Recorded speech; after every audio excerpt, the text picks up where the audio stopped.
লুচি পরোটা বাদ দিয়ে একটু সাউথ ইন্ডিয়ান ব্রেকফাস্ট খাওয়া যাক।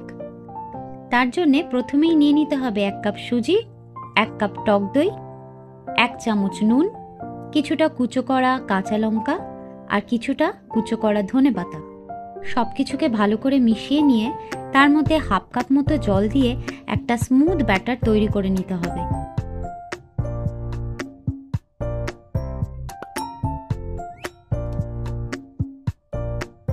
এইবার ঢাকা দিয়ে 10 মিনিটের জন্য ব্যাটারটা রেখে দিতে হবে। 10 মিনিট পর যখন সুজিটা একটু ফুলে যাবে তার মধ্যে সামান্য একটু জল দিয়ে আরেকবার মিশিয়ে নিতে হবে। ঠিক এই রকম হবে ব্যাটারটা। এইবার কড়াই বা ফ্রাইং প্যান একটু গরম করে তার মধ্যে সামান্য একটু সাদা তেল দিতে হবে। তেলটা গরম হয়ে গেলে 1 হাতা করে ব্যাটারটা দিয়ে দিতে হবে।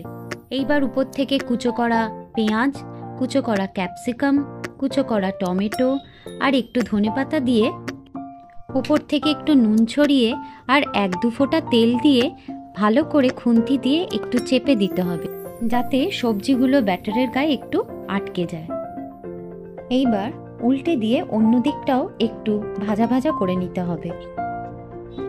একটু হালকা ব্রাউন ব্রাউন হলেই হয়ে যাবে আমাদের সুজির উত্তাপম। হাতে যদি সময় খুব কম থাকে তাহলে এইভাবে কিন্তু ঝটপট সুজি দিয়ে উত্তাপম তৈরি করে নেওয়া যায়, যা খেতেও খুব সুস্বাদু আর হেলদি তো বটেই। রেসিপিটা ভালো লাগলে একটা লাইক করবেন। ধন্যবাদ।